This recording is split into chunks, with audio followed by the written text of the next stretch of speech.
Hello student, स्वागत है आपको एक बार फिर से आपके अपने यूट्यूब चैनल रस्तोगी कोचिंग में। आज के इस वीडियो में क्लास 12 के भौतिक विज्ञान अभ्यास 1 में आज हम लोग पढ़ेंगे वैद्युत स्थितिज ऊर्जा किसे कहते हैं।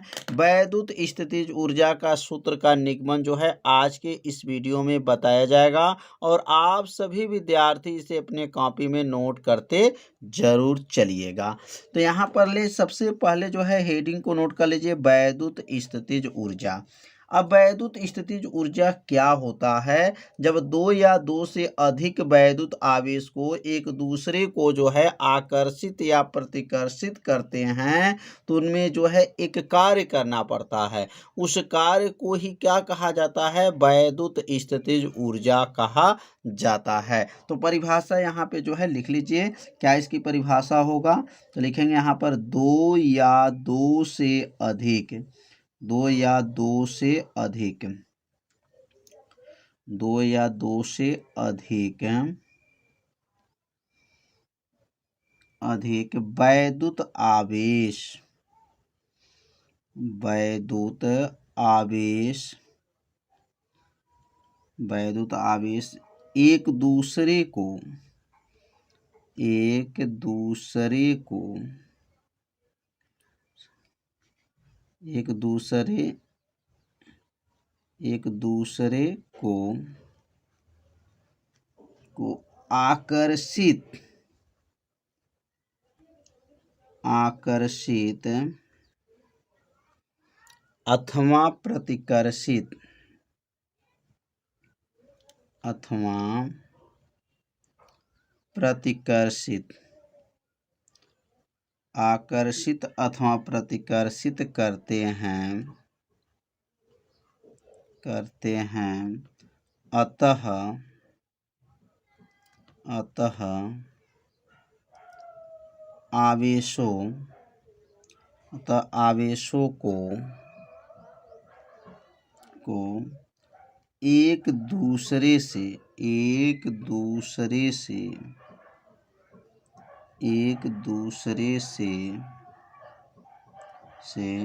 दूर ले जाने में, एक दूसरे से दूर ले जाने में, ले जाने में, जाने में अथवा, अथवा एक दूसरे के समीप लाने में, एक दूसरे के समीप लाने में, समीप लाने में, लाने में कुछ कार्य करना पड़ता है, कुछ कार्य करना पड़ता है, करना पड़ता है, करना पड़ता है।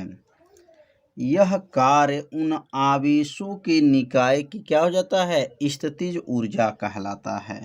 लिख लेंगे यहाँ पर यह कार्य, यह कार्य उन आवेशों के, उन आवेशों के,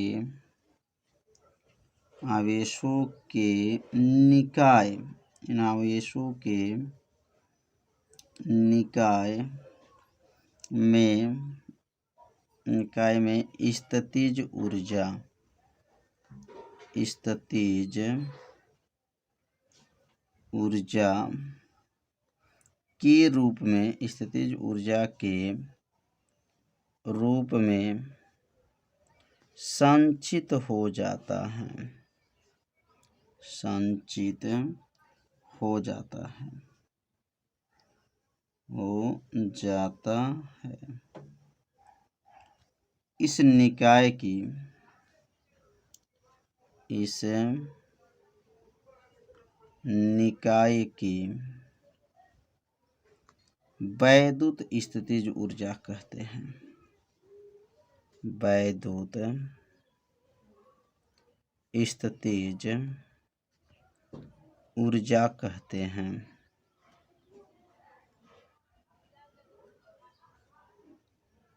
कितना आसान परिभाषा है।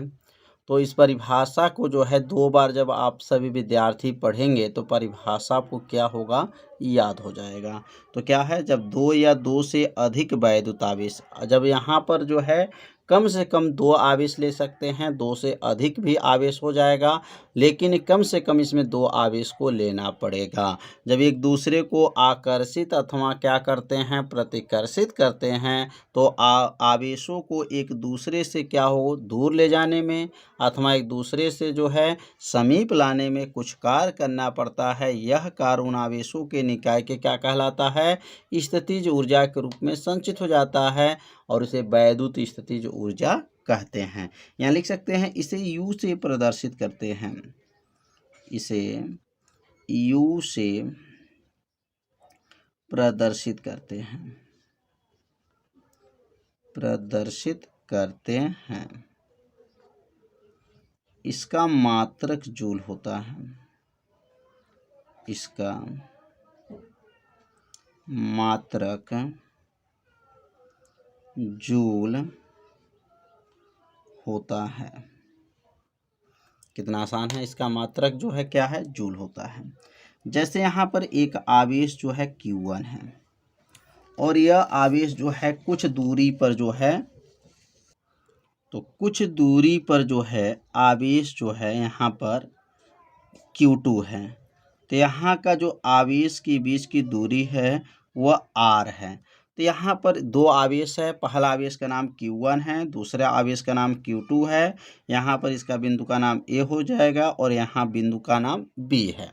तो अब यहाँ पर वैद्युत स्थितिज ऊर्जा की गणना करना है कि वैद्युत स्थितिज ऊर्जा कितना होता है। तो यहाँ पे लिखेंगे आवेश, आवेश Q1 के कारण, ध्यान देंगे आवेश किसके कारण, Q1 आवेश के कारण बिंदु B पर, बिंदु B पर वैद्युत विभव,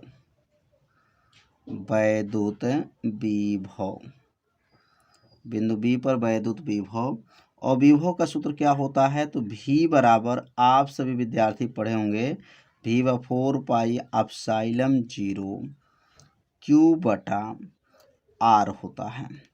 क्या होता है, V बराबर 1/4 पाई एप्सिलॉन 0 Q बटा R जो है किसका सूत्र है, वैद्युत विभव का सूत्र है। लेकिन यहाँ पे आवेश कौन सा लिया गया है, Q1 है, इसलिए आवेश यह Q1 हो जाएगा। अब इसको समीकरण नंबर क्या मान लेंगे, समीकरण नंबर इसको 1 मान लेंगे। तो पहला समीकरण जो है आप लोग अच्छे से समझ लिए होंगे।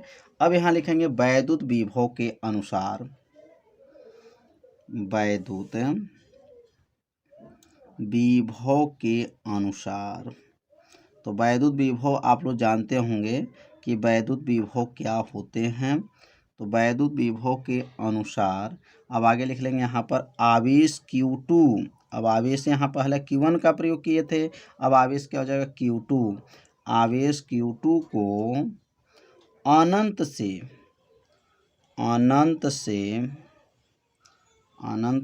बिंदु B पर, अनंत से बिंदु B पर B तक लाने में किया गया कार्य, लाने में किया गया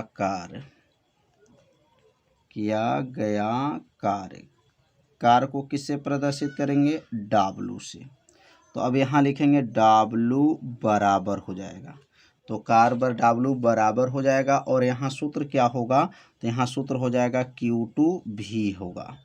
सूत्र क्या बनेगा, W का, क्योंकि W का सूत्र, जैसे V का सूत्र आप लोग पढ़े होंगे, W बटा Q होता है। अगर यहाँ से ऐसे गुणा कर दें तो क्या बन जाएगा, W बराबर क्या बनेगा, VQ बनेगा। तो इसी सूत्र का जो है प्रयोग यहाँ पर किया गया है। तो W व Q2 मतलब यहाँ आवेश कौन सा लेना है, तो Q2 आवेश लेना है, क्योंकि यहाँ क्या लिखा गया है, Q2 आवेश को, तो यहाँ Q2 आवेश हो गया, V है तो V हो जाएगा।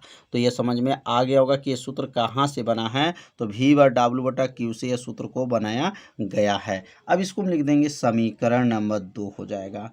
अब यहाँ समीकरण 1 का मान समीकरण 2 में क्या कर देंगे, रख लेंगे। तो यहाँ नीचे लिखेंगे समीकरण एक का मान जो निकला है, एक का मान समीकरण 2 में रखने पर, समीकरण एक का मान समीकरण 2 में रखने पर, 2 में रखने पर, तो समीकरण एक का मान समीकरण 2 में अब क्या करेंगे, रख लेंगे।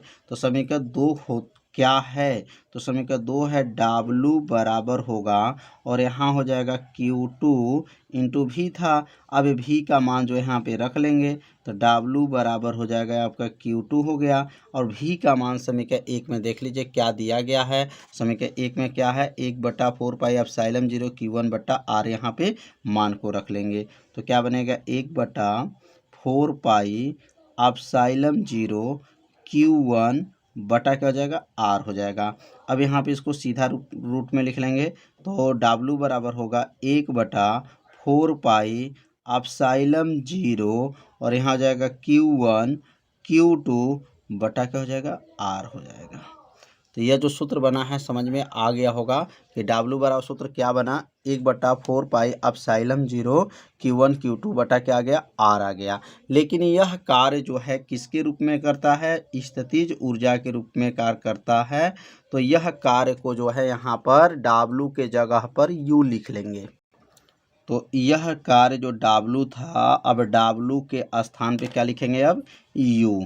तो U बराबर हो जाएगा 1/4 पाई एप्सिलॉन 0 Q1 Q2 बटा आर।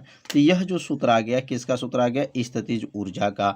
और यहाँ क्यों U लिखे हैं, क्योंकि इसमें कहा गया, ऊपर पढ़े हम लोग कि जो कार्य होता है उस कार्य को ही वैद्युत स्थितिज ऊर्जा के रूप में जो है संचित हो जाता है।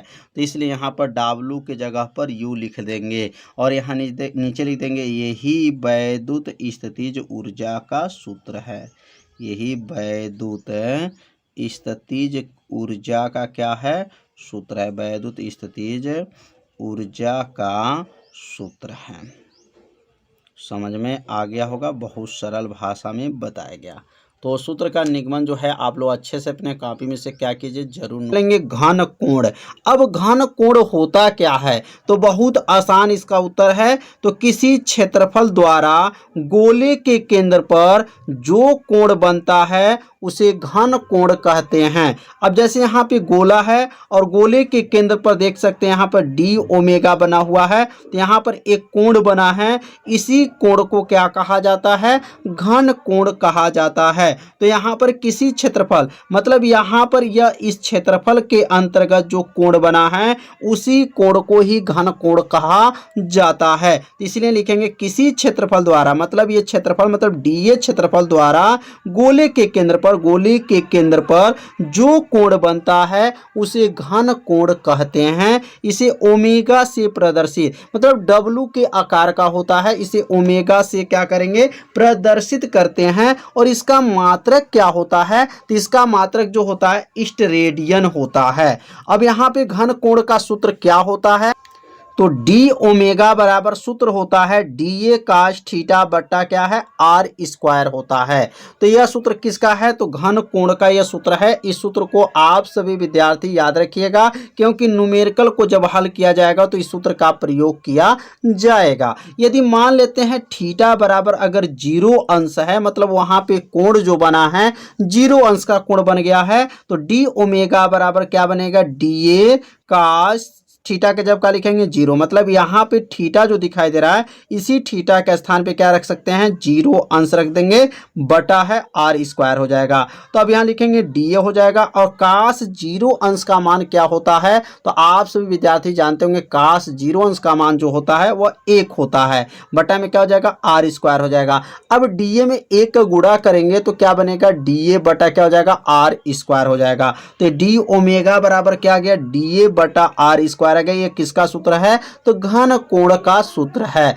यदि गोले का संपूर्ण क्षेत्रफल कितना हो, A बराबर क्या है, 4 पाई आर स्क्वायर है। अगर गोले का क्षेत्रफल 4 पाई आर स्क्वायर है तो अगर यहाँ डी ए के जगह पर 4 पाई आर स्क्वायर रख देंगे तो क्या सूत्र बनेगा ओमेगा का। तो एक एक लाइन जो है आप सभी विद्यार्थी समझ गए होंगे कि यह सूत्र कैसे बना हुआ है, तो इसे अपने कॉपी में जरूर नोट भी करते चलिए। अब यहाँ डी ए को हटा देंगे और उसके स्थान पे क्या लिखेंगे 4 पाई आर स्क्वायर, यहाँ पर मान को क्या करेंगे रख देंगे। अब यहाँ मान रखने के बाद से देख सकते हैं क्या बना है, यहाँ पर ए बराबर जो है ए बराबर क्या है 4 पाई आर स्क्वायर है और यहाँ पर ए के स्थान पे क्या रखेंगे 4 पाई आर स्क्वायर से आर स्क्वायर काट देंगे तो बचेगा क्या ओमेगा बराबर जो है 4 पाई आ जाएगा। तो यहाँ पे जो है किसका मान आ गया ओमेगा का मान आ गया। तो ए के स्थान पे क्या रखा गया 4 पाई आर स्क्वायर रखा गया है और आर स्क्वायर से आर स्क्वायर को काट दिया गया है। तो यहाँ ओमेगा किसके बराबर आ गया 4 पाई आ गया और इसका ज़रूरत है आगे चल के जब गाउस का नियम पढ़ा जाएगा तो इसमें ओमेगा की जगह पे 4 पाई प्रयोग किया जाएगा। अब हम लोग पढ़ेंगे वैद्युत फ्लक्स होता क्या है, वैद्युत फ्लक्स किसे कहते हैं, वैद्युत फ्लक्स का जो है सूत्र क्या होता है। तो इसकी भी परिभाषा बहुत ही आसान है, बस थोड़ा सा ध्यान देंगे परिभाषा आपको क्या होगा याद हो जाएगा। तो कहेंगे वैद्युत क्षेत्र में स्थित किसी काल्पनिक पृष्ठ, मतलब वैद्युत क्षेत्र है लेकिन वहां पे काल्पनिक पृष्ठ में, याद रखेंगे काल्पनिक मतलब कल्पना करना है, काल्पनिक पृष्ठ से प्रति सेकंड में मतलब 1 सेकंड में गुजरने वाले वैद्युत बल रेखाओं की संख्या को वैद्युत फ्लक्स कहते हैं। तो जो वैद्युत बल रेखाएं होते हैं वह काल्पनिक निष्कोण वक्र रेखाएं होते हैं। यह बताया जा चुका है कि वैद्युत बल रेखाएं जो कैसे होते हैं काल्पनिक रेखाएं होते हैं, मतलब उस रेखा को कोई आज तक नहीं देखा है, कल्पना किया गया कि वैद्युत बल रेखाएं होते हैं, चुंबकीय बल रेखाएं होते हैं, लेकिन वह सब क्या होते हैं काल्पनिक है। तो यहाँ पर वैद्युत क्षेत्र में स्थित है किसी काल्पनिक पृष्ठ से प्रति सेकंड मतलब 1 सेकंड में गुजरने वाले वैद्युत बल रेखा की संख्या को वैद्युत फ्लक्स कहा जाता है। इसे फाई ई से प्रदर्शित करते हैं। किसे प्रदर्शित करेंगे फाई ई से प्रदर्शित किया जाता है। और वैद्युत फ्लक्स का सूत्र क्या होता है, तो फाई ई बराबर होता है ई ए काश थीटा होता है। क्या होता है ई ए काश थीटा। अगर फाई ई का मान पूछा जाएगा, फाई ई का नाम क्या है, तो कहेंगे वैद्युत फ्लक्स नाम है। फाई का नाम क्या है वैद्युत फ्लक्स है। और ई का क्या नाम है, तो वैद्युत क्षेत्र की तीव्रता है। और ए का क्या नाम है, तो ए का नाम क्षेत्रफल है। तो आप सभी विद्यार्थी इसे शॉर्ट स्क्रीन ले लीजिए या अपने कॉपी में से नोट कर लीजिए। नोट जब किए रहेंगे तो आपको याद करने में कोई भी दिक्कत नहीं होगा। तो अब हम लोग पढ़ेंगे वैद्युत फ्लक्स का मात्रक क्या होता है और वैद्युत फ्लक्स का जो है बीमा क्या होता है। अब मात्रक और बीमा के बारे में अध्ययन करेंगे। तो अब यहाँ पर हेडिंग नोट कर लेंगे वैद्युत फ्लक्स का मात्रक एवं बीमा। अब वैद्युत फ्लक्स का मात्रक एवं बीमा क्या होता है, तो पहले सबसे पहले जो है सूत्र लिखना पड़ेगा। सूत्र क्या भी पढ़े हैं फाई ई बराबर ई ए काश थीटा पढ़े हैं, लेकिन काश थीटा को याद रखिएगा ना मात्रक होता है ना काश थीटा का बीमा होता है। तो यहाँ लिखेंगे फाई ई बराबर होगा ई ए हो जाएगा। अगले लाइन लिखेंगे यहाँ पर फाई ई का मात्रक बराबर होगा ई ए का मात्रक हो जाएगा। तो मतलब यहाँ ई का मात्रक रखेंगे और ए का मात्रक रखेंगे। अगर ई का मात्रक नहीं याद है तो बगल में लिख लेंगे ई बराबर होता है एफ बटा क्यू, मतलब वैद्युत बल बटा क्या होता है आवेश होता है। अब यहाँ ई को हटा देंगे और उसके स्थान पे क्या लिखेंगे एफ बटा क्यू इंटू क्या हो जाएगा ए हो जाएगा। अब एफ का नाम क्या है, तो एफ का नाम बल है। तो एफ का मात्रक क्या होता है, तो न्यूटन होता है। और क्षेत्रफल का मात्रक क्या होता है मीटर का स्क्वायर होता है। और आवेश का मात्रक क्या होता है कूलाम होता है। तो क्या मात्रक आ गया न्यूटन मीटर स्क्वायर बटा कूलाम, मतलब प्रति कूलाम इसको बोलेंगे। अगर कूलाम यहाँ देखेंगे तो एक घात है, अगर ये कूलाम ऊपर चला जाएगा तो क्या बनेगा कूलाम का इनवर्स हो जाएगा। तो क्या बनेगा न्यूटन मीटर का स्क्वायर कूलाम का इनवर्स हो जाएगा। कितना आसान है, बस थोड़ा सा आपको ध्यान देना है। मात्रक याद होगा, बीमा याद होगा। अब यहाँ पे इसका दूसरा मात्रक भी आप याद रखिएगा, फाई ई का मात्रक बराबर ई ए का मात्रक होगा। मतलब इसका सूत्र क्या भी बताया गया है, तो फाई ई का सूत्र जो बताया गया है ई ए बताया गया है। अगर यहाँ देखेंगे ई का सूत्र क्या होता है, अभी ऊपर हम लोग क्या पढ़े हैं ई का सूत्र जो पढ़े हैं देख लीजिए एफ बटा क्यू पढ़े हैं। तो एफ बटा क्यू रखा गया है, लेकिन यहाँ पे पे जो है ई का सूत्र क्या होता है, भी बटा डी होता है। तो अब ई को हटा देंगे और उसके स्थान पे क्या लिखेंगे, भी बटा डी रखेंगे। तो भी बटा डी हो जाएगा इंटू ए हो जाएगा का मात्रक। अब भी का मात्रक क्या होता है, तो भी का मात्रक वोल्ट होता है और ए का मात्रक क्या होता है, तो ए मतलब क्षेत्रफल है और क्षेत्रफल का मात्रक क्या होता है, तो मीटर का स्क्वायर होता है और दूरी का मात्रक क्या होता है, तो मीटर होता है। तो 1 मीटर से 1 मीटर को क्या करेंगे, काट देंगे। अब काटने के बाद से क्या गया, वोल्ट मीटर। यही मात्रक जो है हमेशा पूछा जाता है, यह हर साल के बोर्ड परीक्षा में बहुविकल्पी में ज़्यादा पूछा जाता है कि वैद्युत फ्लक्स का मात्रक है, उसमें 4 ऑप्शन दिया रहता है। तो आपको याद रखिएगा वैद्युत फ्लक्स का मात्रक क्या होता है, वोल्ट मीटर होता है। यह कहाँ से आया, सिद्ध करके जो है आपको बताया गया। तो मात्रक जो है आपको समझ में आ गया होगा, यहाँ पे 2 मात्रक बताया गया। अब हम लोग पढ़ेंगे इसका बीमा क्या होता है, बीमा कैसे निकाला जाता है। तो अब यहाँ पर लिखेंगे फाई ई का बीमा बराबर होगा ई ए का बीमा हो जाएगा। अब यहाँ ई का बीमा जब निकालेंगे तो ई का बीमा तो आपको याद नहीं है, तो अगर ई का बीमा नहीं याद है तो यहाँ ई का सूत्र लिखेंगे, ई बराबर होता है एफ बटा क्यू होता है। अब यहाँ ई को हटा देंगे और उसके स्थान पे क्या लिखेंगे, एफ बटा क्यू इंटू ए हो जाएगा।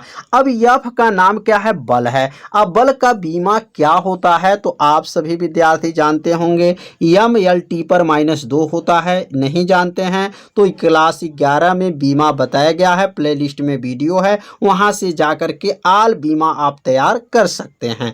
तो एम एल टी पर -2 तो यह किसका बीमा है, तो बल का बीमा है। और क्षेत्रफल का क्या होता है, एल स्क्वायर होता है और आवेश का क्या होता है, ए टी होता है, क्योंकि धारा गुणे समय होता है और धारा का क्या होता है, ए और समय का टी होता है।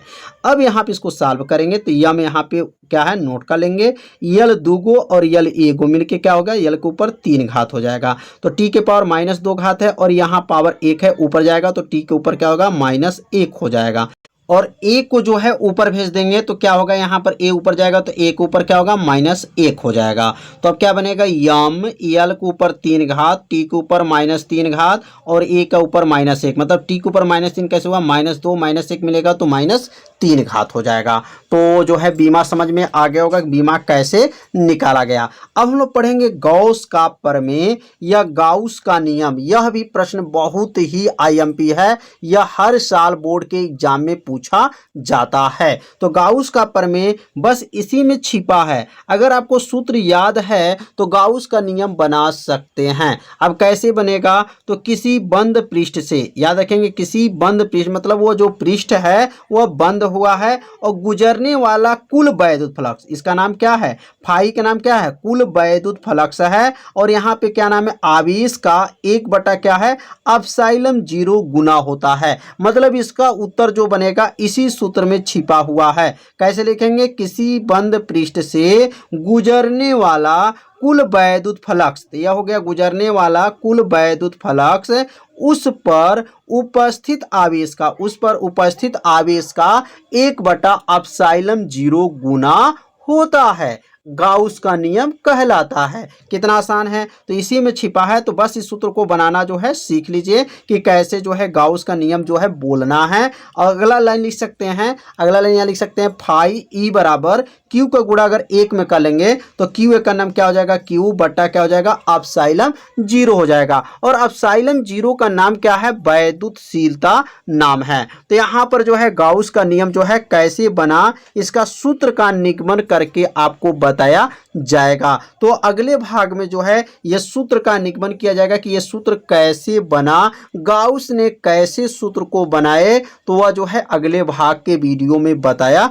जाएगा। लेकिन आप सभी विद्यार्थी अगर गाउस का नियम जो पूछा जाएगा तो आपको इतना ही लिखा जाएगा, लेकिन अगर गाउस का सूत्र का निगमन पूछ दिया जाएगा तो आपको इसका निगमन करके